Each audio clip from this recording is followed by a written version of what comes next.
Bueno, hola a todos, ¿qué tal? Soy Rafa Ortega, como me han presentado, soy gestor de fondos de inversión en Antbank. Oficialmente soy gestor senior independiente, que quiere decir que dentro del banco tengo bastante libertad para hacer un poco lo que quiera y que yo y mi equipo vamos un poco por libre. Entonces, si vais a una oficina de Antbank, lo más probable es que no os hablen de mí. El tema del que voy a hablar hoy es la cartera permanente. Tengo aquí un poco la presentación de algunos datos y demás, pero creo que voy a empezar contándoos una historia de qué es la cartera permanente, cómo funciona, de dónde viene esto, para ver si así lo ubicáis un poco, porque ya he escuchado que nadie sabía de qué iba esto. Ahora mismo, en esta feria, en el otro lado están haciendo una charla sobre perspectivas macroeconómicas para el 2024. Yo y mi equipo pensamos que nadie tiene ni la más remota idea de lo que va a pasar en 2024, 5, 6, 7, 8 en adelante, y que realmente no vale mucho la pena que intentes gestionar tu patrimonio intentando adelantarte a lo que va a pasar, porque históricamente está bastante claro, y todos los informes lo demuestran, que no se nos da nada bien predecir el futuro de los mercados financieros. Y fijaos que además hay una anécdota bastante curiosa que leí el otro día, en que decían que todas las generaciones desde el principio del siglo, generaciones me refiero a los millennials, boomers, generación silenciosa, gran generación, a todos les ha pasado lo mismo, y es que todos han pensado que al final de su vida, inversora, pero bueno, de su vida, los mercados iban a funcionar de la misma forma que funcionaban al principio de su vida inversora, y eso no ha pasado nunca, jamás. La gente que empezó a principio de siglo con un boom de crecimiento se comió la crisis del 29 y el proceso que hubo después. La gente que vivió eso durante sus 30, 40, vivieron asustados toda su vida y entonces no participaron del crecimiento de los 50 y los 60. La gente que en los 50 y los 60 ganó muchísimo dinero se encontró con los años 70, en los que hubo volatilidad en la inflación y se los comieron totalmente. La gente que en los 70 estaba invertida y sufrió la inflación, pasó todo ese tiempo preocupada por la inflación y hemos tenido 40 años con inflación baja. Y entonces ahora estamos nosotros aquí. Nunca antes en la historia ha pasado que los siguientes 20, 30 años, que son lo que realmente determina lo que va a pasar en tu vida como inversor, se parezcan a los 20, 30 años anteriores. Y entonces me podrías preguntar, bueno, ¿y tú qué piensas que va a pasar en los siguientes 10, 15, 20 años, que es lo que realmente va a marcar mi carrera como inversor profesional? Y la de los inversores y la de todos vosotros. Si me preguntas a mí, yo te diría, yo creo que lo que viene es un periodo de volatilidad en la inflación, algo parecido a los años 70 o a los años 40. Ahora, como que todo el mundo se está chocando la mano y hemos conseguido controlar la inflación y parece que esto se ha acabado.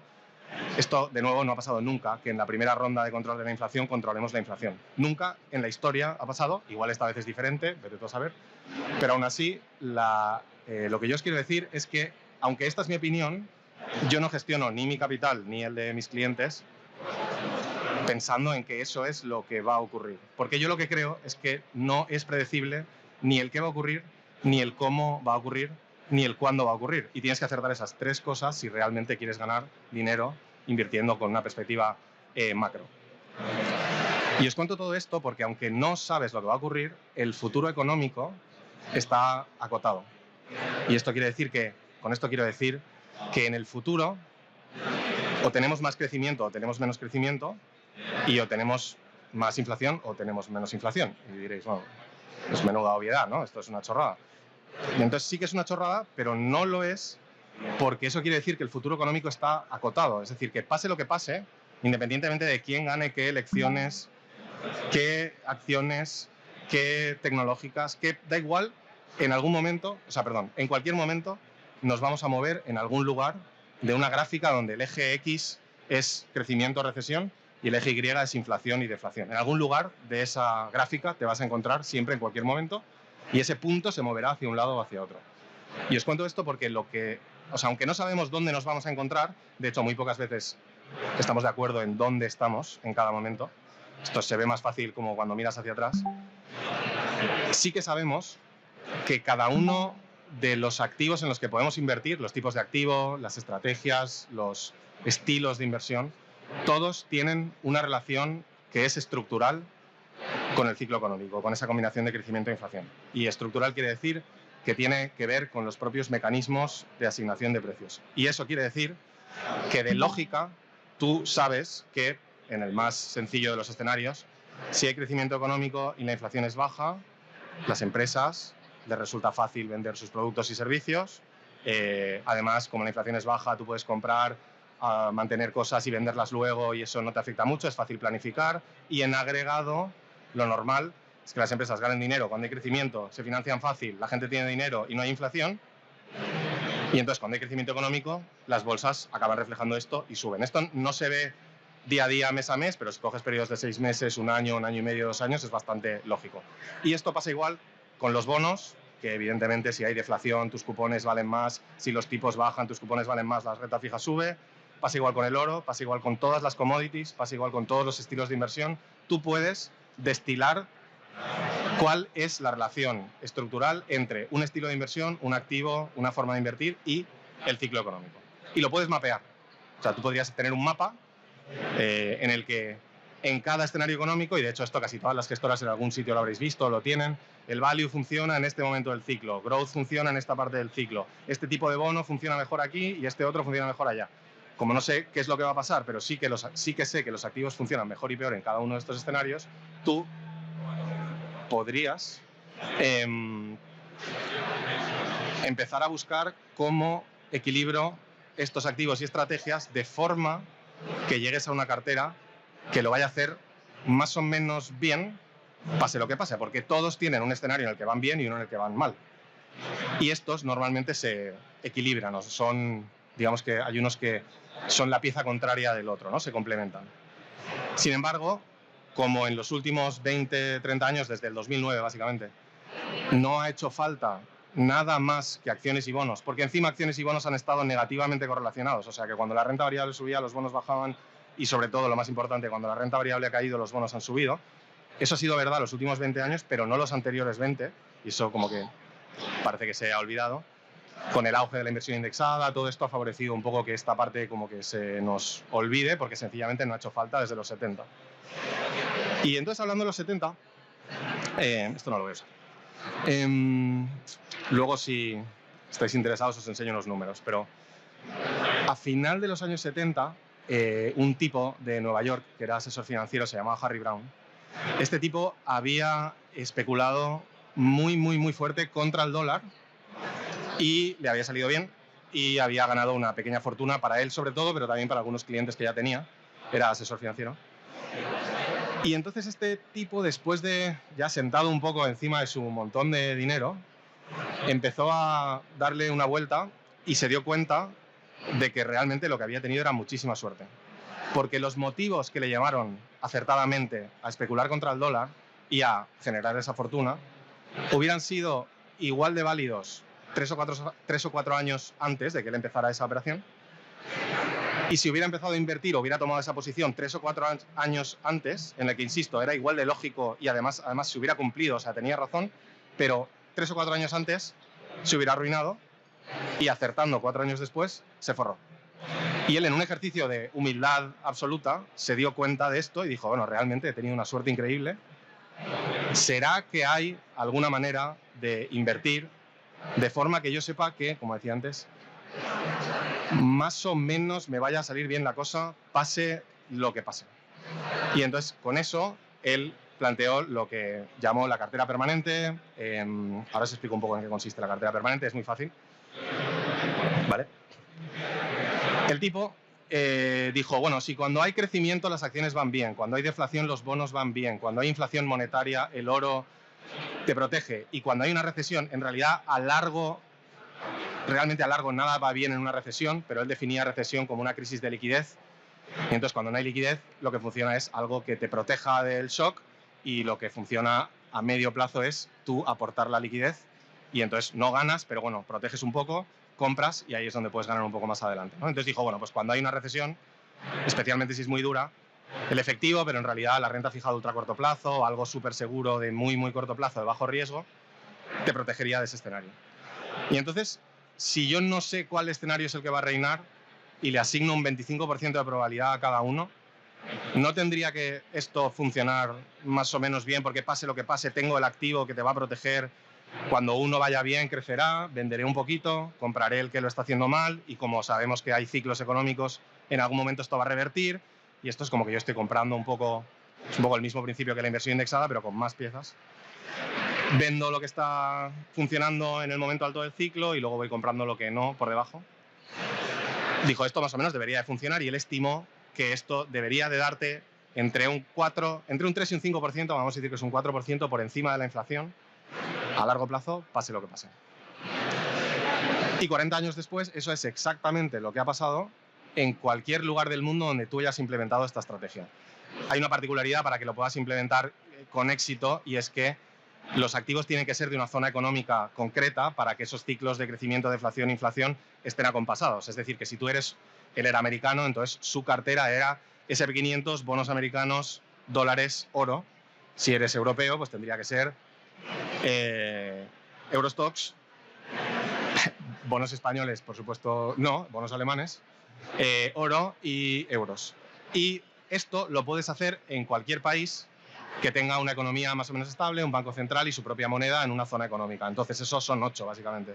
Europa, Reino Unido, Estados Unidos, Canadá, Suecia, Suiza, Australia, Japón y... Sí, ya está. Esos son, no hay más.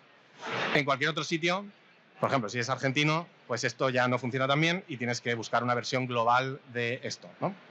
Él ayudó a crear un fondo que se llama el Permanent Portfolio Fund, que lleva 40 años funcionando en Estados Unidos, que ha cumplido ese objetivo y que ha demostrado que esta teoría tan simple pero tan elegante tiene sentido y funciona. Y nosotros en MyInvestor, bueno, en Antbank, pero en colaboración con MyInvestor, hemos sacado un fondo de inversión que replica esta estrategia, pero bueno, tampoco eso es lo que os quería contar. ¿Qué pegas tiene la cartera permanente? ¿Cuáles son las limitaciones? Entonces, una de las limitaciones de la cartera permanente es que es una cartera muy conservadora, porque claro, solo tienes un 25% de acciones, tienes dos activos que son defensivos, el oro y la renta fija, y luego tienes un 25% de efectivo que reduce la volatilidad.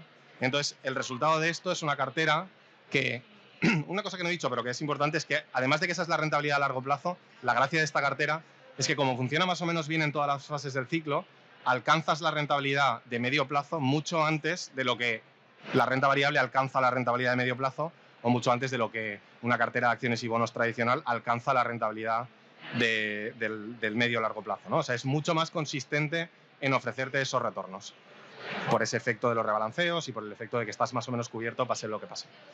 Los limitantes son, uno, que es conservadora, entonces si eres conservador, pues bueno, entonces está bastante bien, pero típicamente nos encontrábamos, yo el primero, con que yo decía, joder, esta idea está muy bien, me gusta, yo quiero invertir así, pero ahora tengo 39, ¿no? Pero cuando tenía 30 decía, pero bueno, yo necesito un poquito más de rentabilidad, o tengo plazo, o para mí tiene sentido que sea un poco más agresivo.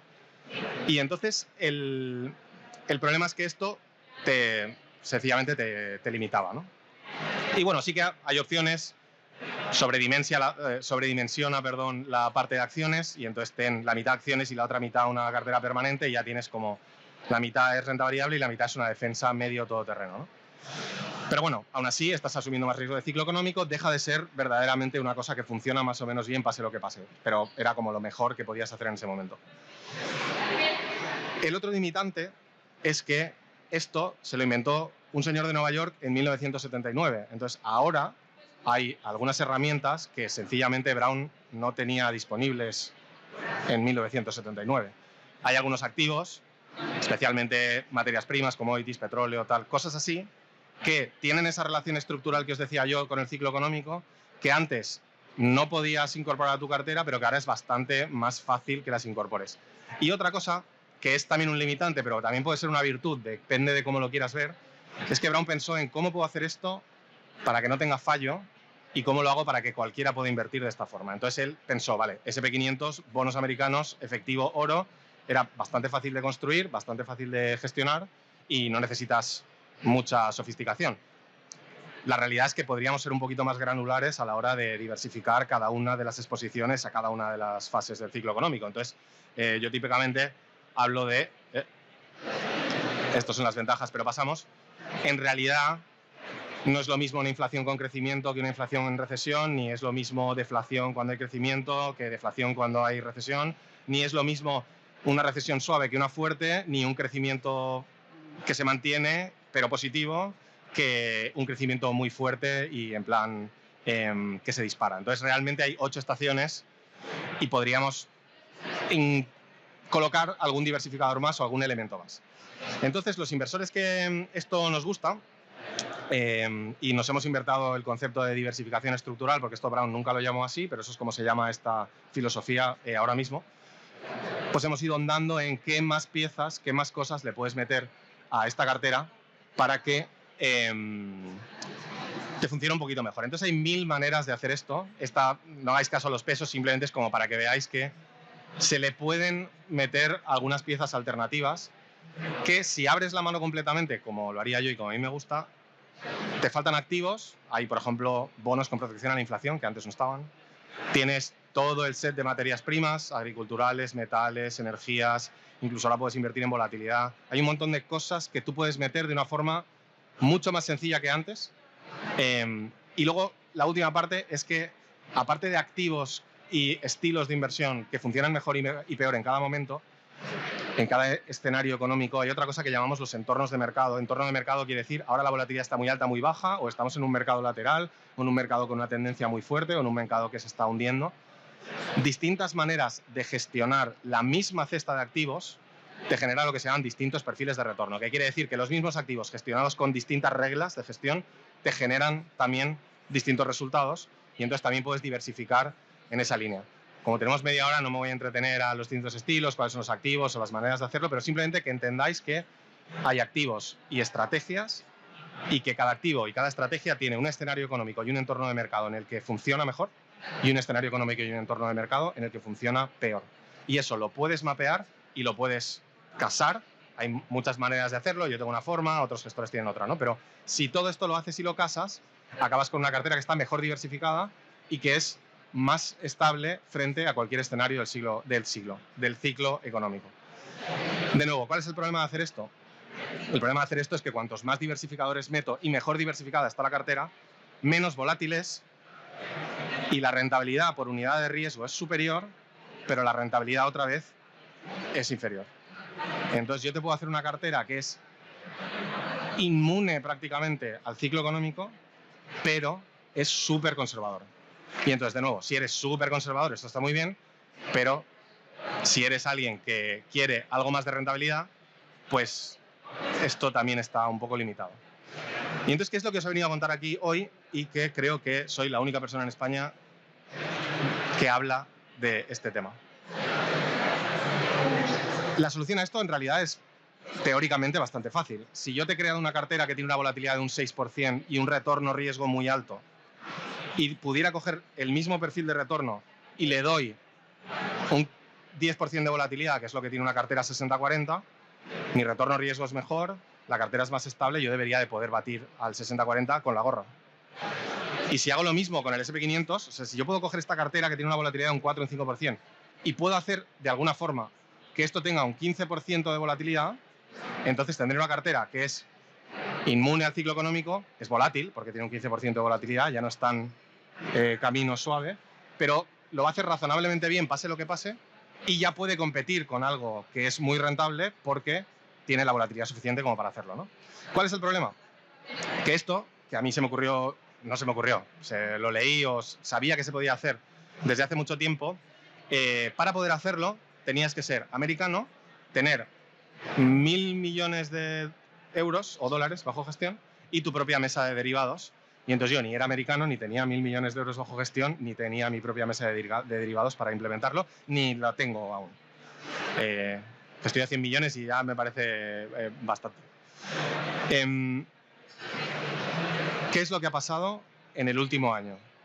El año pasado ha habido un cambio en la normativa de fondos de inversión y de ETFs de Estados Unidos.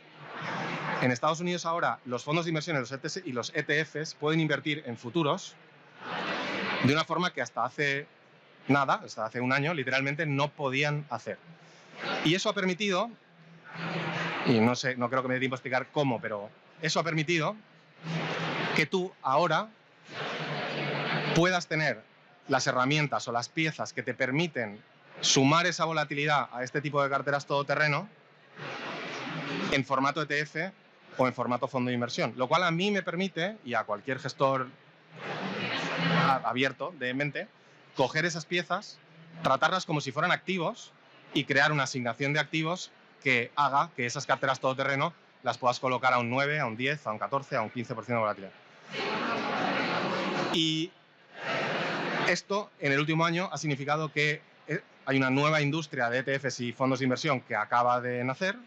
Hay como 3 o 4 gestoras, todas compuestas por tipos que estaban en el típico hedge fund cuantitativo cerrado a inversores que nadie sabía muy bien qué estaban haciendo.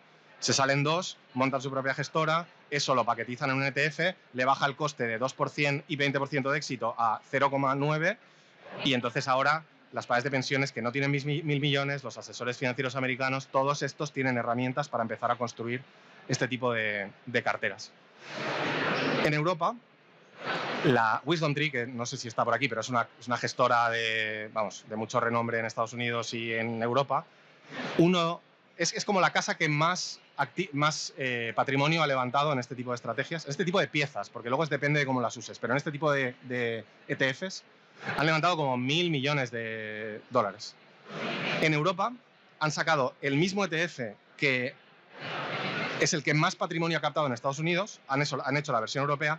En Europa también ha cambiado la normativa, pero no exactamente igual, es un poco más limitante, pero ha cambiado la normativa. Este es el único ETF que ha aparecido, tiene solo 6 millones de euros bajo gestión, y de los 6, 2 los he puesto yo, y no he puesto más porque no me dejan tener más del 25% a título personal de un ETF. Entonces en Europa no se ha enterado nadie, pero esto en Estados Unidos está creciendo a un ritmo bastante brutal. Y entonces, ¿por qué? Porque esto es un problema de matemáticas, ¿vale? Si tenemos 2 inversiones, una tiene en 15% de volatilidad. Imaginemos el SP500. El SP500, históricamente, renta variable, 15% de volatilidad. Pero el SP500 no te da siempre un 15% de volatilidad. En realidad, te da un 9% de volatilidad, 8% de volatilidad en 2015, 16, 17, tal, donde te forras. Y luego de repente llega un día, 2008, 2000, 90, cuando quieras, donde la volatilidad se va al 40% y tú palmas el 50 o 60%. Entonces, la media es 15, pero en realidad, mi socio Rodrigo Gordillo, que es bueno, no os voy a contar la historia, pero bueno, este tipo está ahí muy tranquilo en las Islas Caimán, y este tío siempre dice que esto es como tener la cabeza en el microondas y los pies en la nevera. Entonces, de media estás perfecto, pero tienes la cabeza en el microondas y los pies en el congelador. Si yo soy capaz de darte un 15% de volatilidad todo el rato, que es lo que consigues cuando la cartera está estructuralmente diversificada entre activos que tienen baja correlación, que son muy diferentes, y todo el rato te doy un 15, si soy capaz de darte siempre un 15, te gano. Porque siempre un 15 impide la variación de resultados que hace, recordar que en inversión hay una asimetría entre pérdidas y ganancias. Si yo pierdo un 10, con un 11% me he recuperado. Pero si pierdo un 50%, necesito un 100% para recuperarme. Entonces, si yo soy capaz de igualarte el riesgo medido en volatilidad, pero evito que te pegues una torta de un 50%, al final te gano. Y eso es lo que ocurre si haces paso de beneficios, tal cual. Eso sería una simulación de una cartera frente al SP500. Y ya dirás, bueno, esto es un backtest, tal, no sé qué. Ya, pero esto es un backtest con el SP500, el oro, los bonos americanos y un índice de SocGen. O sea, esto perfectamente se puede hacer. Lo único que necesitas es las piezas que hasta ahora no estaban disponibles. Esto es como gestión indexada, pero con alternativos, básicamente. Y están ahí los números, básicamente es la rentabilidad de la renta variable con el riesgo de una cartera 60-40. Si hay una crisis a ciclo económico completo, ahí es cuando le ganas dinero. ¿Qué riesgo tiene esto? El riesgo es que el tracking error frente al benchmark, o sea, el tracking error, lo diferente que te comportas tú frente a cualquier activo, y el benchmark puede ser el SP500 o puede ser cualquier otro activo con un 15% de volatilidad, es altísimo. Entonces, cuando yo te enseño esta gráfica así, aquí no hay nadie que me diría, sí, yo prefiero el amarillo, ¿no? O sea, todo el mundo diría que prefiere el azul. Pero si yo te pongo estas gráficas año a año, si no sabes muy bien lo que estamos haciendo, al tercer año me despides. Porque es más o menos igual, de repente se genera una diferencia brutal a favor de la otra estrategia, tú te piensas que estoy loco, me despides, y luego llega esto, o llega esto, o llega esto de aquí, o llega el 2022, y ahí es cuando te saco la ventaja, ¿no? Al final estás haciendo algo muy, muy diferente, y la gracia está en que podemos, por fin, darle la volatilidad que queremos. Entonces, esta cartera simplemente es un ejemplo, con lo que quiero que os quedéis es con esta idea. Hasta ahora, y con esto creo que acabó. Ahora mismo, la inversión tradicional es, tú dime tu perfil de riesgo y entonces, cuanto más agresivo quieres ser, más renta variable, y cuanto más conservador quieres ser, más renta fija. Esto es lo que os habrán dicho en todos los sitios, ¿no? Luego te dicen, la asignación de activos es la decisión más importante que vas a tomar, pero solo te dan 2 piezas y solo puedes elegir el porcentaje. Y luego sí, yo puedo hacer value y tu growth y el otro tal, y los bonos pueden ser estos u otros, pero lo más importante es el peso, la asignación de activos que has hecho. Con esto, introduces diversificadores, pero no sacrificas retorno. Entonces, si lo más importante es la asignación de activos, esto es mucho más relevante que cualquier otra cosa que puedas hacer. Y esto os lo digo yo, que tengo un fondo de gestión de renta variable, de stock picking, o sea, todas las cosas que yo estoy haciendo hasta ahora, desde mi punto de vista, están obsoletas totalmente, porque esto es ahora lo más importante. Y no se ha enterado nadie, y creo que tiene el potencial de revolucionar cómo se van a crear las carteras, porque es que es tan superior que no tiene ningún sentido que no se empiece a utilizar. Esto, en los siguientes 2 o 3 años, se podrá hacer con value investing, con growth, con dividendos, con este estilo, con lo otro. O sea, no es que eso vaya a desaparecer, pero este paso es mucho más relevante que cualquier otra cosa, y la industria aún no ha llegado a generar esas piezas que te permitan hacer esto y lo otro. Pero, insisto, hace 2 meses había 2 ETFs con 6 millones de euros y ahora hay como 12 con miles de millones de euros, y solo va a seguir creciendo. Y esto es lo que creo que es lo más importante que hay ahora mismo en asignación de activos, y por eso quería venir aquí y compartirlo con vosotros. Y como hay muchas cosas que no he explicado, si tenéis alguna duda o queréis preguntarme algo, voy a estar por aquí dando una vuelta. Y bueno, esto ya es el típico tal. Hace un año escribí un libro donde esto no aparece porque no existía. Se vendió muy bien, pero esto no aparece, así que si compráis el libro, pues está muy bien, pero no os voy a explicar esto. Y fuera de Antbank tengo mi propia página web que se llama riverpatrimonio.com, donde tengo un blog y he escrito 100 artículos sobre estos temas, y si os interesa me contactáis por ahí, por Twitter, por correo o por aquí. Y eso es todo lo que quería contar. Muchas gracias por estar aquí y gracias a Forinvest por la invitación y a Rankia por tenerme aquí. Así que nada.